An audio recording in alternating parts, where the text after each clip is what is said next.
Cek cek. Pertama-tama saya ucapkan Assalamualaikum warahmatullahi. Shalom. Om Swastiastu. Nama Budayo. Salam kebajikan Rahayu.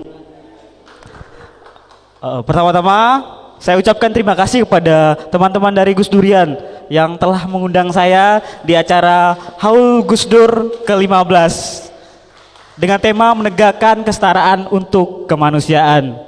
Saya sangat senang sekali Gus bisa berpartisipasi dalam kegiatannya Gus. Walaupun kegiatannya ada di kampus saya ya. Oke, saya sangat senang sekali. Oke, pertama-tama perkenalkan, nama saya Stanislaus Indro, biasa dipanggil Stanley, biasa juga dipanggil Indro.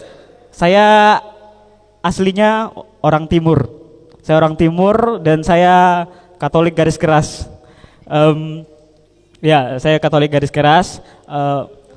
Saya orang Timur dan patut Bapak Ibu ketahui orang Timur itu rata-rata sekarang itu udah mengikuti tren perkembangan zaman. Kalau Bapak Ibu lihat zaman dulu orang Timur itu rambutnya keriting mati ya. Saking matinya keribo itu sampai teman-teman Bapak Ibu kalau kasih masuk pulpen itu di rambut orang Timur itu mau goyang DJ, mau goyang dumang itu tidak akan lepas karena saking keritingnya itu. Serius. Tapi sekarang rambut orang Timur rata-rata sudah di KTP. KTP, keriting tarik paksa. Jadi keriting tarik paksa. Itu dulu kutu di rambut orang Timur itu kutu tersesat. Karena saking itu rimbunnya itu. Tapi sekarang itu kutu sudah tertib lalu lintas. Karena saking lurusnya ya, itu sudah tertib lalu lintas. Bicara seorang Timur teman-teman, Bapak Ibu, orang Timur itu tidak terlepas dengan namanya musik. Baik, orang Timur kalau sudah musik itu teman-teman, Bapak Ibu, itu ini saya orang Timur tapi saya tinggal di Kalimantan Utara, Tanjung Selor. Bapak Ibu tahu Kalimantan Utara? Tahu? Ya, Kalimantan Utara provinsi di ujung utaranya Indonesia. Provinsi yang jarang dilihat oleh pemerintah. Ya. Ya. Jadi ya begitulah. Di Kalimantan Utara itu saya punya satu pengalaman ketika itu saya naik mobil. Di sana itu orang sebut taksi, tapi mungkin orang-orang sini sebutnya itu angkot. Angkot. Kalau di sana sebutnya taksi. Itu supirnya orang Timur.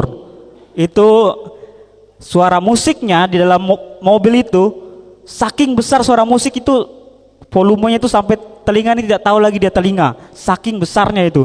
Itu kalau mungkin ada orang yang mungkin itu orang yang sudah sekarat itu kalau ngikut mobil orang Timur ini belum sampai di tempat belum sampai tujuan sudah mati di tempat karena saking besarnya suara musik itu teman-teman. Lalu kalau sudah bicara soal musik pasti juga tidak terlepas juga dengan namanya pesta, party, acara. Wes, orang Timur kalau namanya acara teman-teman itu mau jaraknya itu 100 km, nyebrang sungai, tidak ada jembatan, tidak tahu berenang, tetap nekat jalan. Serius, tetap nekat jalan. Tapi kalau disuruh ke gereja, aduh Tuhan mama, sayang, banyak sekali alasannya. Bahkan itu antara gereja sama rumah itu mungkin di sini gereja, di sini rumah. Itu alasannya minta ampun, serius. Sampai ada yang alasan jerawat pecah lah, biji pecah lah, segala yang pecah lah pokoknya. Ya itulah orang Timur. Kalau sudah bicara soal pesta, tadi juga soal musik, pasti tidak lepas dengan namanya mabuk, minum. Ya, orang Timur bahkan di mindsetnya orang Timur tuh teman-teman tidak minum tuak sehari, lebih baik tidak makan 3 kali sehari daripada tidak minum tuak sehari. Itu prinsipnya orang Timur. Ya itu perkenalan sedikit tentang orang Timur ya. Di sini saya diundang untuk tampil dalam Haul Gus Dur. Saya juga punya pengalaman. Mungkin di sini saya lebih sharing karena audiensnya juga sedikit, maka saya sedikit men-sharingkan saja ya. Saya sharing ini pengalaman pribadi saya. Sebelumnya izinkan saya menggunakan peci terlebih dahulu ya, Bapak Ibu. Boleh? Boleh.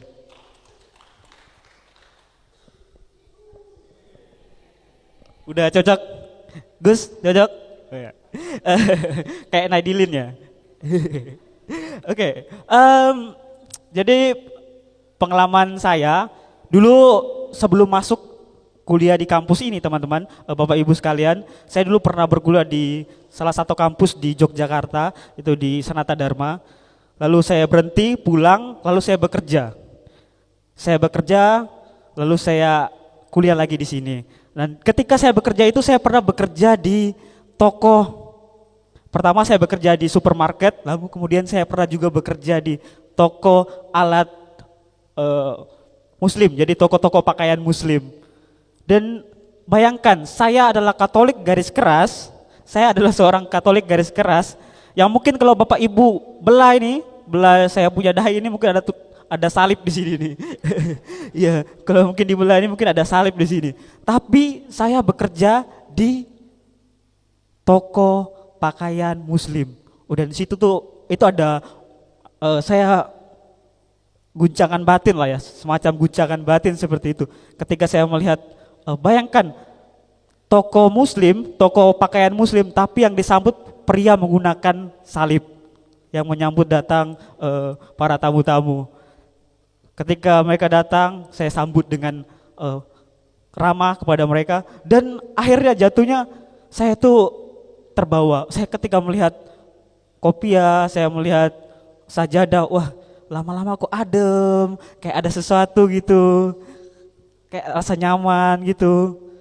Bahkan karena itu teman-teman saya itu berkata pada saya,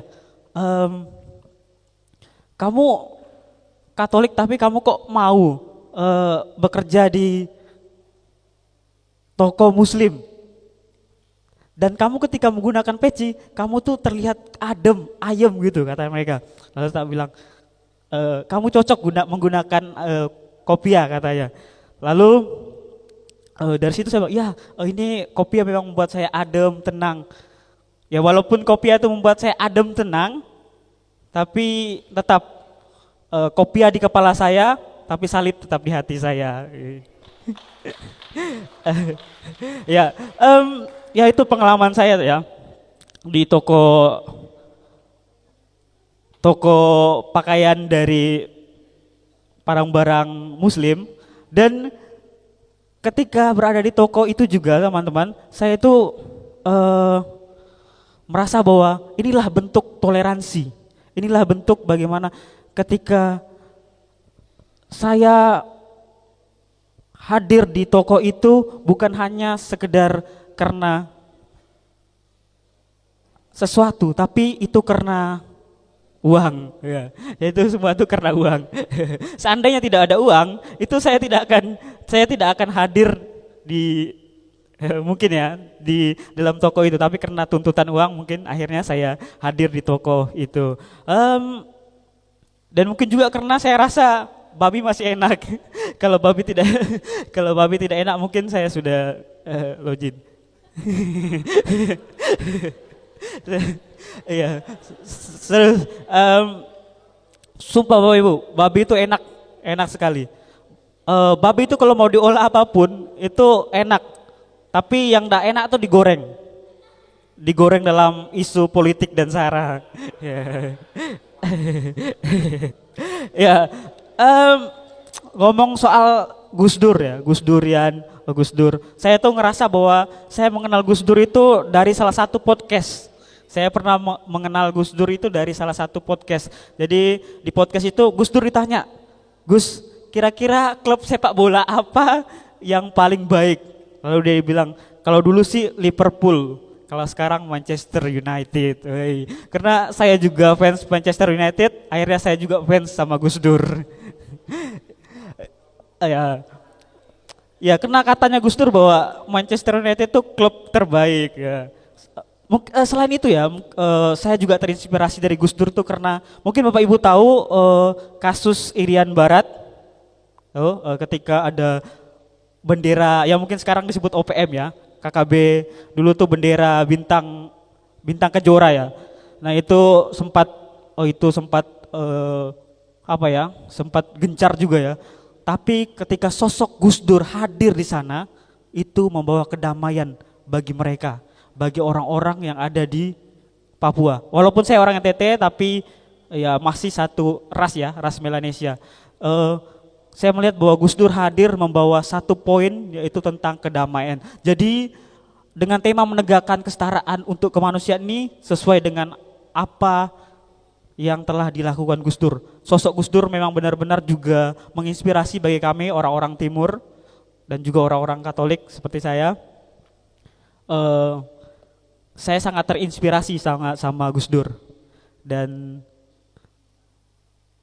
saya merasa bahwa Gus Dur adalah sosok yang memang sosok pluralisme ya, bapak pluralisme, di mana merangkul semua agama, bukan cuma satu agama, tapi semua agama, berbagai suku dirangkul menjadi satu.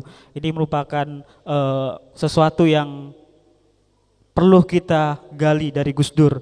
Maka sebagai kaum muda saya juga merasa bahwa hadirnya Gus Durian ini membangun semangat Gus Dur, membawa semangat Gus Dur untuk tetap menjaga kesatuan kita yang berlatar belakang dari perbedaan agama, ras, suku, dan sebagainya. Di akhir kata, saya laki-laki Timur mengucapkan terima kasih. Salam toleransi. Terima kasih.